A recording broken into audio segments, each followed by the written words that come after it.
Here we are in unit number 4A, where we'll deal with Socrates. Socrates is a fascinating character, made unique contributions. At the same time, he is a little bit of an exasperating character, and we'll introduce to you as we go through this video the Socratic problem. Well, more of that as we go. First, let's just see where we are. We're focusing on chapters 6 and 7 of the textbook. Although I'm not going to be doing what the textbook does, I'm going to be supplementing it with some different perspectives. I'm presuming you are reading the textbook and the content as instructed. And remember, you were required to only read 2 of the dialogues in chapter 7. That is the Crito and the Phaedo. And so I'll leave you to read those, though we'll make comments on them as we go through here. I will comment on all 4 of the dialogues though when we come through. Where are we going today? Well, we're going to introduce Socrates the person. We're going to focus on the trial of Socrates in a few moments, and we're going to try and use the trial as a way of coming to understand the teaching of Socrates, particularly as it set the scene and impacted the thinking and teaching and later writing of Plato. And the important contribution that Socrates made to Plato's thinking. So let's come to the man Socrates himself. First and foremost, we know a great deal about him. All the information about him comes to us through other sources. One of the problems with Socrates is that he never really wrote anything. At least we don't believe he did. At least nothing's been able to be preserved. We know about him primarily through Plato, but others as well. He had a normal upbringing in terms of a comfortable, wealthy family. He was not from a family of profoundly wealthy people like Plato, but rather he had a significant family setting. His father was a well-established and successful sculptor, and indeed Socrates himself was later to follow in that same tradition and become a sculptor himself. But before that, he studied music and gymnastics, grammar, and the standard subjects a young man would study in Greek culture at that time. But outside the family, he became a figure in Athens first and foremost because he'd been a decorated and respected member of the Athenian army. He served during the Peloponnesian War. That war lasted some 30 years. Indeed, at the Battle of Ptoia, Socrates saved the life of a general, Alcibiades, and he returned to Athens after doing his military service. He married a much younger woman. She gave him 3 sons. And then he began his work of teaching. This work of teaching was unpaid. He simply invited young men to follow him, listen to him, and learn from him, and join him in a search for truth and for wisdom and for beauty. He is more than an interesting character. What was said about him? What was his reputation? Well, a number of key points. And the first of those was that a friend of his who visited the Oracle at Delphi asked about Socrates. He'd become famous as a soldier and as a teacher. And the Oracle at Delphi said he was the wisest man in Athens. The Greek playwright Socrates said in his play The Clouds that Socrates was a sophist. He lampooned him as being the proprietor of a thinking shop.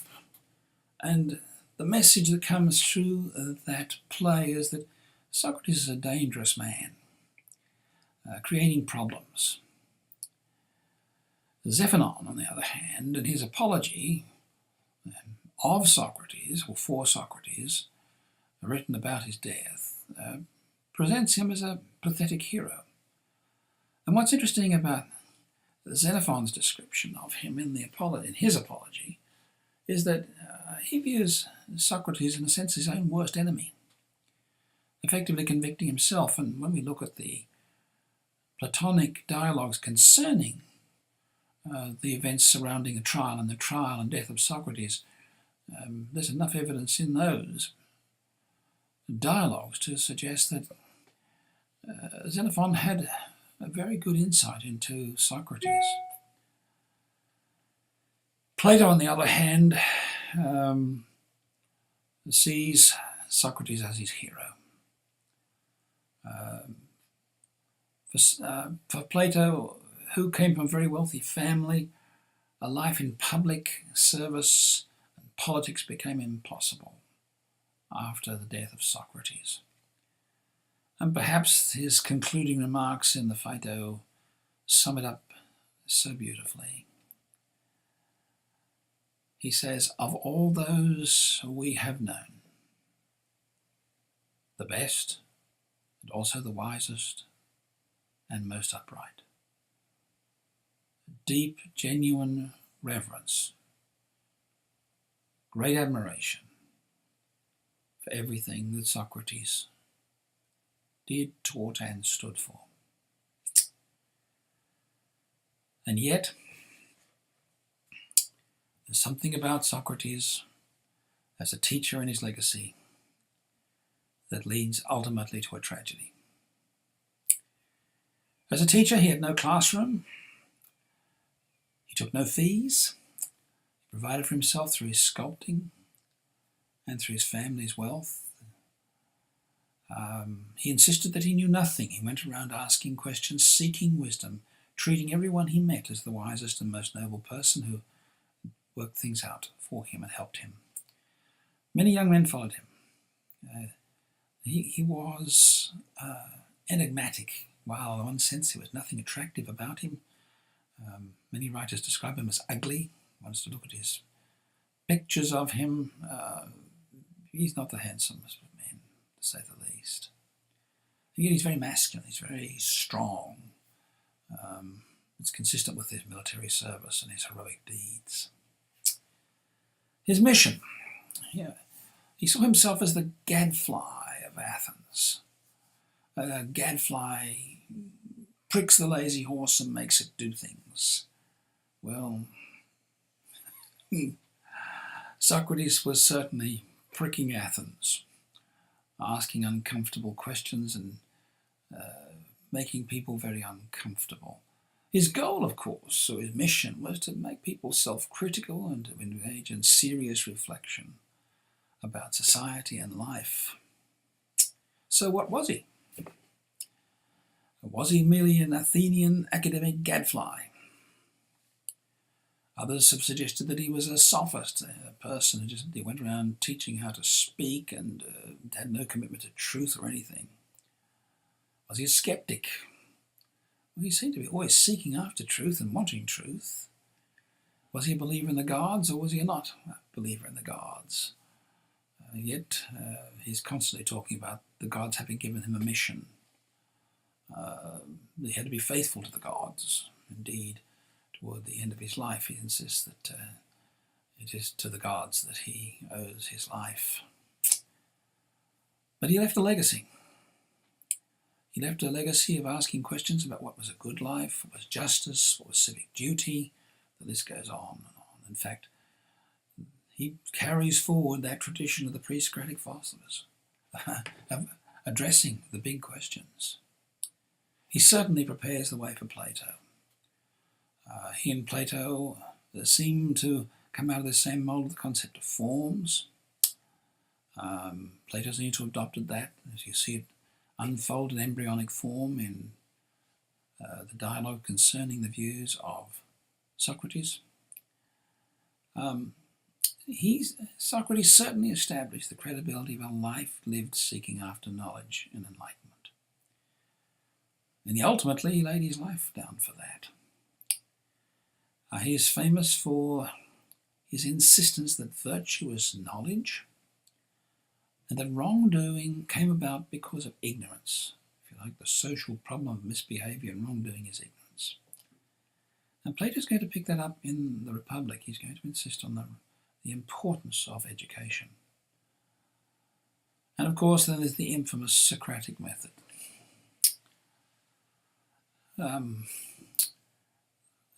Socrates' method, which seemed to sting the political leaders of his time, is he went around engaging in conversations which were dialogues, shaped by the questions he asked.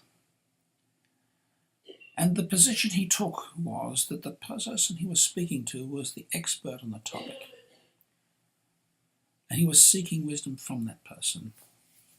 The euphythro, which we'll come to in a few moments, is a perfect illustration of how he sets that person up as the expert and himself as the person who doesn't know anything. And from that position of not knowing anything, he dialogues with the person. The problem is that in terms of going through this dialogue of question and answer, he brings the person who's the expert ultimately to the conclusion that they haven't got a clue about this topic. Indeed, in the midst of the euphythro in exasperation says to Socrates, the discussion seems to have gone off on its own. Well, perhaps a little picture of the Socratic method might help us understand it. In the little video that follows, you will see Socrates bringing people to the position they haven't got a clue. And if you pause and think,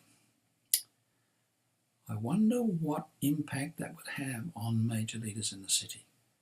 People like Miletus, a key leader of the fledgling democracy which was in place at the end of the Peloponnesian Wars. The democracy was in place in 399, when ultimately Miletus is going to bring charges against Socrates. So let's see Socrates in action. Since this scum set up shop here, he's made me work twice as hard. So you say Simmias here is your enemy because he makes you work harder than you did before? Wasn't that enough to make any man your enemy? But an enemy is a man who does you evil, isn't he? Any fool knows that. And a friend is one who does you good. Any fool knows that, too. But what a fool does not know is what is good and what is evil. Now, you make better vases and you work harder because of Simmias' competition. Do you not? Well, if you're a leader in Athens and you're being subjected to Socrates' gruesome cross-examination, you can perhaps begin to sense that his Socratic method was probably destined to get him into trouble. And it did. Let's turn our attention now to the trial of Socrates. The year was 399. And we're faced with this question. All right, his Socratic method was irritating. But it's a little more complicated than that. Why would a democracy, fledgling or otherwise, for a majority of its 500 free citizens want to put a 70-year-old philosopher to death? Because ultimately, that was their conclusion. These were times of political uncertainty. And of course, the observation is that in times of political uncertainty and social uncertainty, order and security triumph every time over freedom of speech.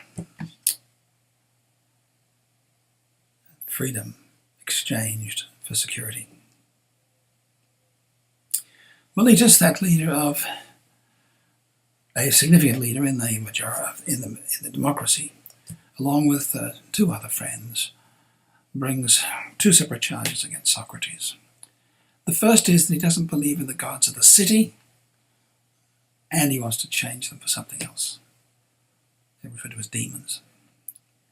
And the second charge is that he's corrupting the morals of the young. And as we make our way through the 4 dialogues in the next chapter of the textbook, we'll discover something of the background to of this infamous trial. And we need to recognise that there are many factors that brought this trial about. His Socratic method, Socrates' personality, the political uncertainty, the revolutionary new ideas he's bringing, the new world view he's creating, and also the circumstances of personal relations. Sometimes personal conflict is wrapped in the political and social uncertainties of the time, and it gives it great power and storm. You can draw parallels to our own time. If you look at Washington today, you'll see the depth of the conflicts going on between many politicians there, and you'll feel the same concern. At this point, we'll take a break, and this will bring to an end Part A of the video on Socrates. In Part B, we will turn our attention to the 4 dialogues of Plato that you find in Chapter 7 of the textbook. Again, won't be following a textbook as such. I'll be drawing out some of the philosophical implications and issues that come up in those 4 dialogues. At the end of the Part B video, the next video, will also be a short review quiz, just as with previous videos.